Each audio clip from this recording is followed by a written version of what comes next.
Está no ar o Semear MS, dedicado ao universo do campo. No programa de hoje você confere: algodão colorido desenvolvido pela Embrapa é mais rentável ao produtor e não utiliza fertilizantes e insumos químicos. No bate-papo com o produtor, nós vamos conhecer a Cooperapomes e como ela tem ajudado pequenos produtores a vender sua produção orgânica para programas do governo federal.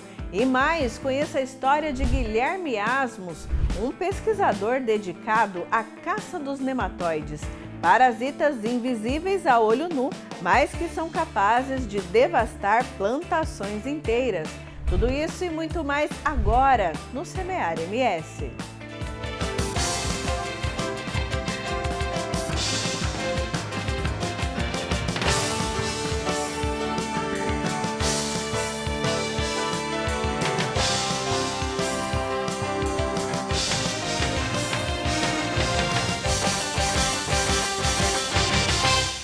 E chegou aquela hora de ficar por dentro dos principais eventos do agro no Brasil. Pegue papel e caneta e anote tudo o que rola na nossa agenda rural.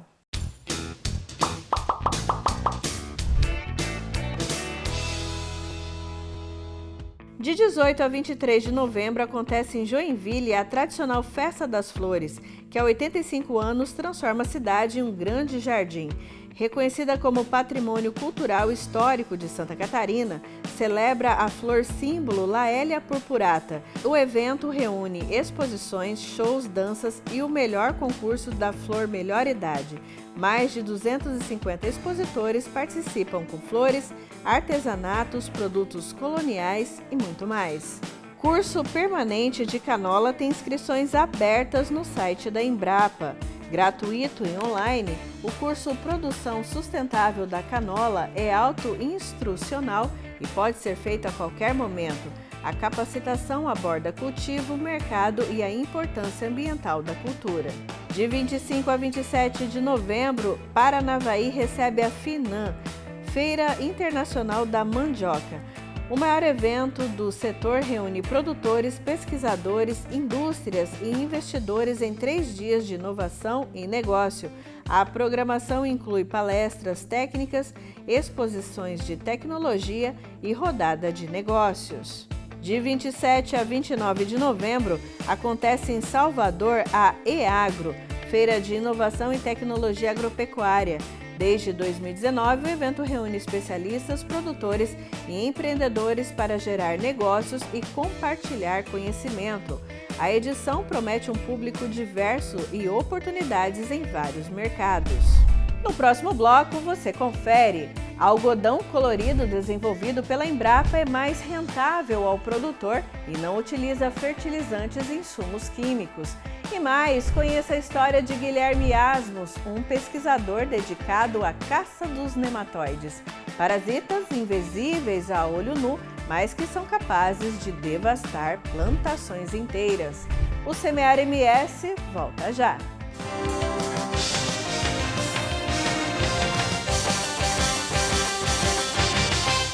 Há 38 anos, sendo parceira do produtor rural e ajudando a fortalecer o agronegócio. Com a Progeporan, você conta com tecnologia, inovação e uma equipe altamente capacitada para melhor lhe atender e ajudar você, produtor rural, a ter melhores resultados.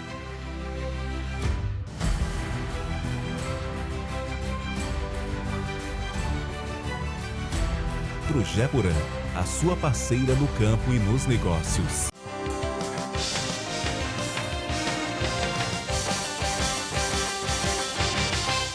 Estamos de volta! Uma opção sustentável na fabricação de tecidos. Conheça o algodão colorido, variedade que dispensa o uso de corantes químicos e tem uma economia de 70% no uso da água. Também é 30% mais rentável ao produtor rural.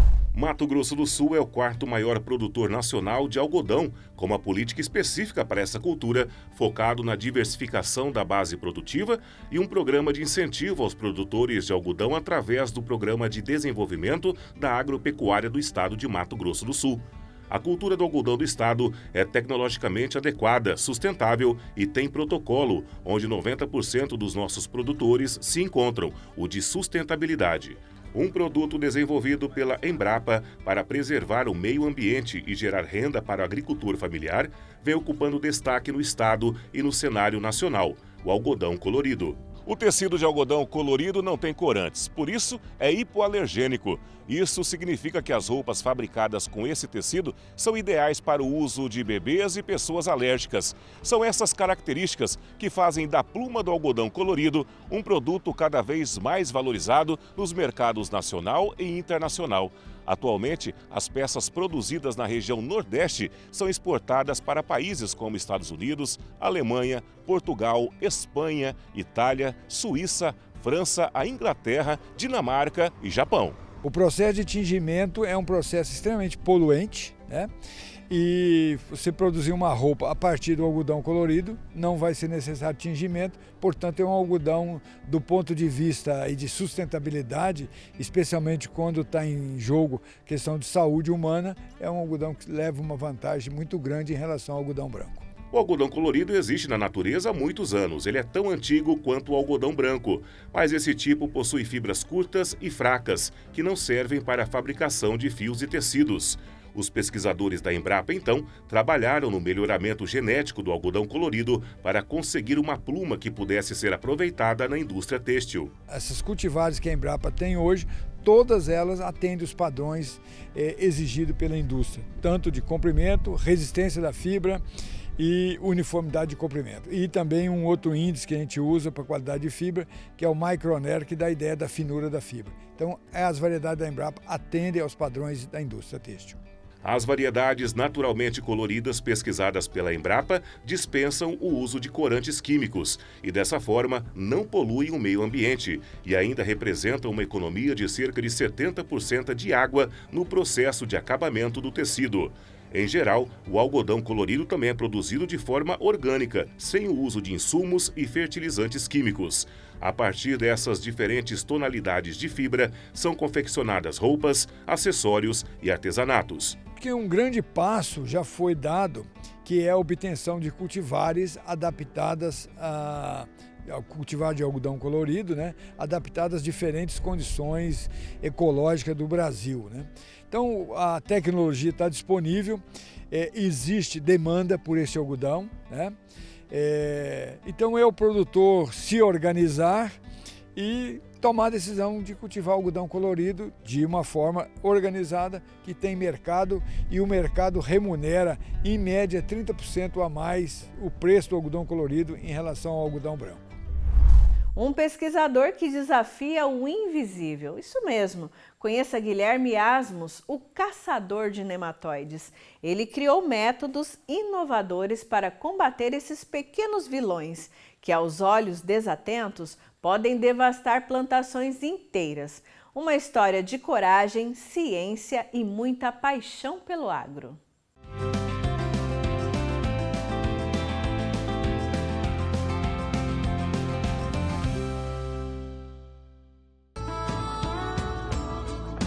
Quando o assunto é inovação no campo, logo vem à mente imagens de drones e tratores de última geração. Mas para Guilherme Asmus, pesquisador da Embrapa, a verdadeira revolução acontece sob a terra, onde, com olhos atentos e a cada movimento, ele lidera uma incansável caça aos nematóides. Nematóides são vermes, né? Vermes semelhantes aos vermes humanos, os vermes animais. Por exemplo, a lombriga humana, né, é um nematóide, só que é um nematóide avantajado, com 30 a 40 centímetros de comprimento. Enquanto que um nematóide que ataca a planta, via de regra, eles têm por volta de menos de 1 milímetro de comprimento, não é? Dá para dizer dessa forma. Ou seja, são invisíveis ao olho nu. Então, difícil de acreditar que eles existem, mas existem. O problema maior é que são seres invisíveis, né, ao olho nu. Então, as pessoas, às vezes, têm o problema e não acreditam naquilo que elas têm. Esse é talvez um dos grandes desafios, fazer o produtor e os assistentes técnicos entenderem que, às vezes, eles estão com um problema, o problema está aumentando no campo e eles têm que tomar determinadas medidas de controle, né? E só uma análise do solo, raízes, quando há alguma desconfiança, que vai garantir que você tem problemas com o nematóide, e aí vai indicar qual o melhor caminho para você fazer o controle. Gaúcho de Pelotas e vindo de uma família urbana, Asmus nunca imaginou que o campo faria parte da história dele. Mas um concurso da Embrapa em 1994 o levou a Dourados, onde se apaixonou pela nematologia, desvendando os segredos dos nematóides que atacam principalmente as raízes da soja, milho e algodão. Uma jornada que começou de forma curiosa. Na verdade, eu me tornei nematologista, digamos assim, por um acaso. Eu trabalhava já com fitopatologia, trabalhei durante alguns anos na universidade, inclusive com nematologia, mas fiz concurso para a Embrapa, isso em 1994. E quando eu fui contratado, no momento de ser contratado na Embrapa, eu lembro que o chefe da época falou para mim o seguinte: olha, nós temos um problema. A ocorrência de uma nova espécie de nematóide no Mato Grosso do Sul, que está dizimando as lavouras de soja. Na época era o nematóide cisto da soja, um problema seríssimo. E disse: olha, nós precisamos contratar mais um nematologista. Você topa o desafio? E eu não tinha experiência com nematologia. Então foi um grande desafio, mas que eu encarei, né? Achei que havia espaço primeiro, para aprender, né? E para poder desenvolver um bom trabalho. Graças a Deus, eu acho que nós fomos bem-sucedidos. Eu falo nós porque nada se faz sozinho, com equipe, né? E nós conseguimos dar os primeiros bons passos para o manejo do nematóide cisto. A partir daí, as coisas evoluíram com uma certa naturalidade. As pesquisas de Asmus ajudaram a criar métodos para reduzir os danos causados por nematóides de galha, de cisto da soja e o reniforme. Essas pragas são uma verdadeira dor de cabeça para os produtores, já que eles se alimentam das raízes das plantas e podem causar danos irreversíveis nas lavouras. Eu, quando comecei a trabalhar com nematologia, eu comecei a trabalhar com uma espécie nova para o Brasil, não era para a região. E esse nematóide cisto da soja, ele existia em alguns outros países, principalmente nos Estados Unidos do Norte, mas no Brasil não. Então foi um choque, porque os nematologistas brasileiros não conheciam esse nematóide, não sabiam sobre a sua biologia, sobre os métodos melhores de controle, enfim, foi um desafio. E creio que com o trabalho que nós fizemos, grande grupo de pesquisadores na época, nós fomos criando as condições e o conhecimento necessário para propor as estratégias de controle. Então, qual a melhor cultura para se fazer a rotação de culturas, qual a melhor época de plantio, qual a melhor condição de solo para você suportar a presença desse nematóide nas raízes e assim por diante. Então, tudo isso foi sendo construído, não é? E eu creio que isso aí teve um avanço enorme, não é? Nesses últimos 30 anos, tanto é que hoje se convive, nós temos as ferramentas para conviver com esse nematóide sem danos para a cultura da soja. Doutor em fitopatologia com expertise em nematóides, Asmus tem uma história marcada por uma pitada de humor e uma boa dose de coincidência, ou melhor, de paixão. Tudo começou com a esposa, Rosa Asmus, também engenheira agrônoma, que trabalha com os serizinhos vilões das lavouras. E quando nós nos conhecemos, durante o mestrado, eu trabalhava com doenças de cereais e ela com nematologia. Inclusive tem uma história muito hilária, né? Porque ela publicou alguns bons trabalhos e, pelo sobrenome, algumas pessoas pensam que esses trabalhos são meus, quando na verdade são dela, né? A Rosa, que é uma excelente profissional, né? E ela deixou a nematologia em determinado momento, seguiu outros rumos, né? Mas profissionalmente também está muito bem. Trabalho na UEMS, minha esposa atualmente. E eu então ingressei por esse negócio. Tive depois a oportunidade de estudar mais, de fazer um doutorado, patrocinado inclusive pela Embrapa. A Embrapa me deu essa grande oportunidade, me especializei. Então aí fui cada vez me enfronhando mais nesse fascinante assunto dos nematóides. Então hoje fazem parte da minha vida. A trajetória de Guilherme Asmus é marcada por 30 anos de dedicação à pesquisa, que se transformaram em uma referência nacional e o conduziram à chefia geral da Embrapa Dourados em 2013. Para ele, o segredo para combater essas pragas invisíveis está em práticas simples, mas altamente eficazes. Se eu tenho já um sistema de produção mais diversificado, que usa de várias técnicas, integração lavoura-pecuária, por exemplo, espetacular no controle de nematóides, o sistema da integração, por si só, ele já faz uma rotação da cultura, soja, milho, algodão, com o pasto, com a pecuária. Então você já tem aqueles períodos em que você não tem uma cultura no campo e que o nematóide não tem alimento. Então, todas essas práticas, elas permitem que você diminua a possibilidade de ingresso, de ter o problema na sua propriedade. O pesquisador iniciou a caminhada no agro movido pela mesma paixão que o impulsiona até hoje. E o legado que construiu transcende as fronteiras da pesquisa, deixando uma marca duradoura no setor. Os desafios são grandes e aparecem coisas novas a todo momento, né?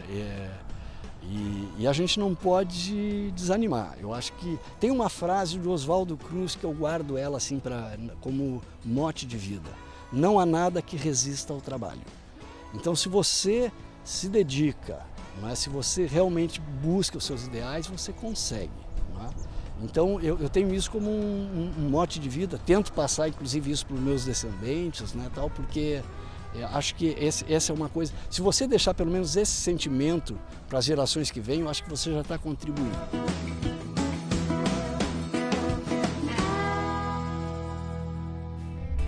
No próximo bloco tem bate-papo com o produtor. Nós vamos conhecer a Coopera Pomes e como ela tem ajudado pequenos produtores a vender a produção orgânica para programas do governo federal. Uma oportunidade de garantir mercado certo, renda justa e um futuro no campo. O Semear MS volta já.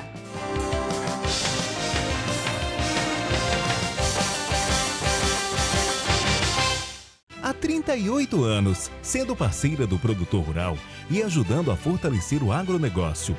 Com a Progeporã, você conta com tecnologia, inovação e uma equipe altamente capacitada para melhor lhe atender e ajudar você, produtor rural, a ter melhores resultados.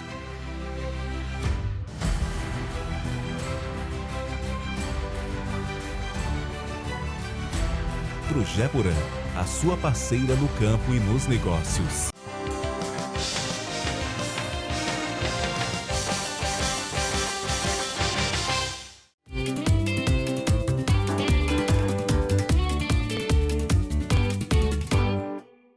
Olá, começa agora o bate-papo com o produtor e o tema de hoje é como fortalecer a produção e também a comercialização de produtos orgânicos aqui em Mato Grosso do Sul. E para falar desse assunto, a gente convidou o Antônio Paulo Ribeiro, que é presidente da Coopera Pomes, a cooperativa de produção e comercialização da rede de produtores orgânicos de Mato Grosso do Sul. Nome grande, né, Antônio? Antônio, seja muito bem-vindo. E eu começo te perguntando, né, o que é a Coopera Pomes e qual é a missão dela? Muito bom dia para você. Bom dia Valéria, bom dia telespectador.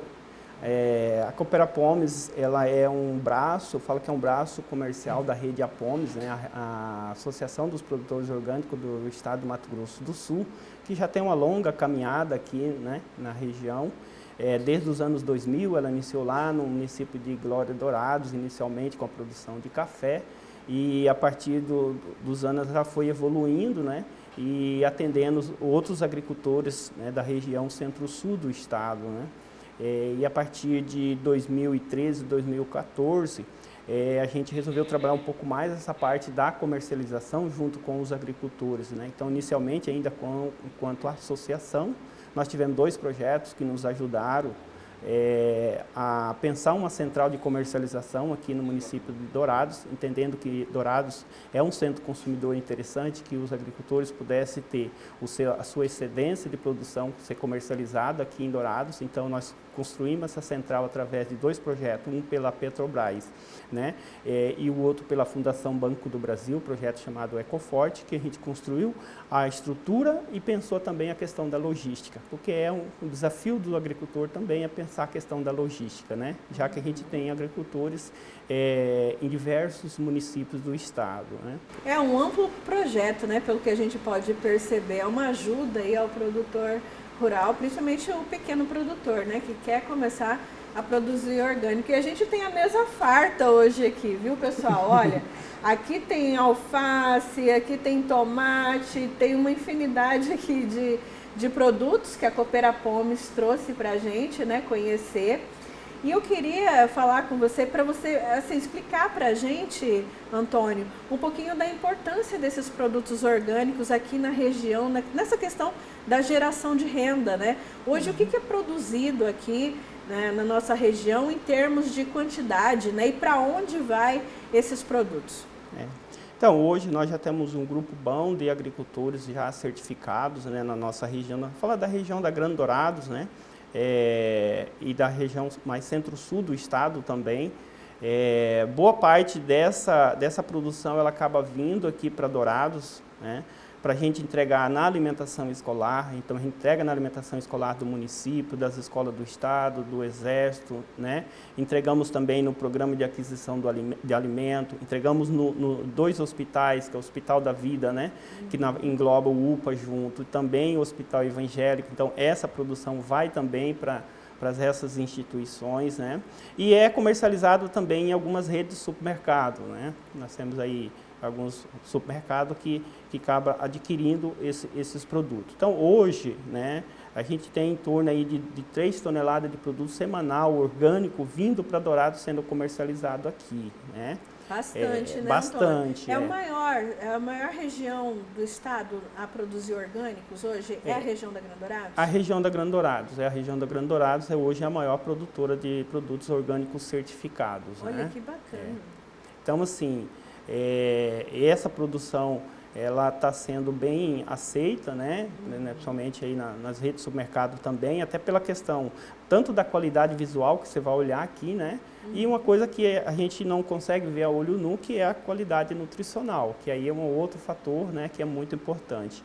Nosso desafio é ampliar essa comercialização, né? Nós estamos com esse desafio de ampliar essa comercialização de produto, inclusive fazendo venda direta ao consumidor. A gente tem recebido bastante demanda, né? A nossa central ali, ela tem um espaço que dá para fazer essa venda, mas ainda precisamos estruturar aí essa questão para a gente fazer essa venda direta ao consumidor, né? E como é que funciona essa parte logística, né, da Cooperapomes? Porque a Cooperapomes, ela está ali auxiliando passo a passo, né, o produtor de orgânicos. Mas aí ele produz, aí a Cooperapomes vai lá, né, busca o produto. Como é que funciona essa questão de chegar na produção até as gôndolas lá do mercado, né?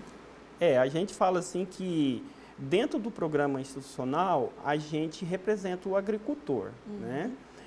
Já no mercado comum, às vezes o agricultor até vende, né, faz a venda direta. Algumas coisas passam pela Cooperapomes, né? Então, aquilo que passa pela Cooperapomes, nós já organizamos com ele toda a parte de logística, de buscar esses produtos. Alguns, às vezes, que está mais próximo, eles acabam levando na cooperativa, né?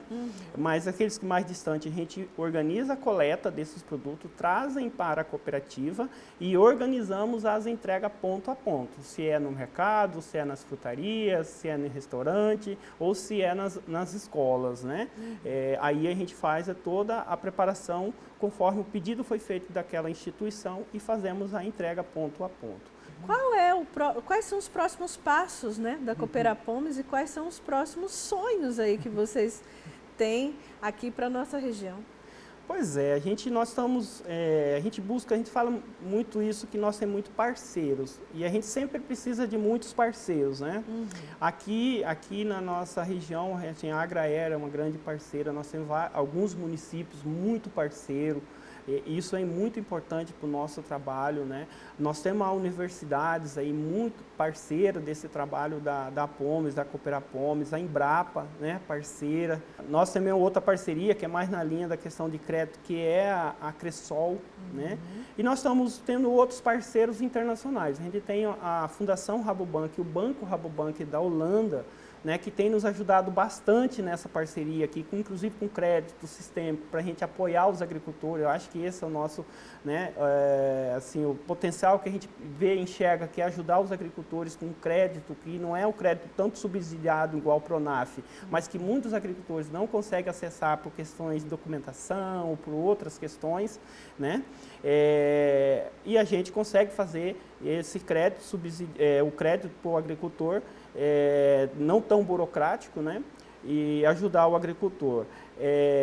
Além da Rabobank, agora nós temos outro parceiro, né, que eu acho que é fundamental, que está começando agora, que é a Taipub Nacional. Então nós estamos com uns projetos com a Taipub Nacional de ampliar aqui a nossa produção.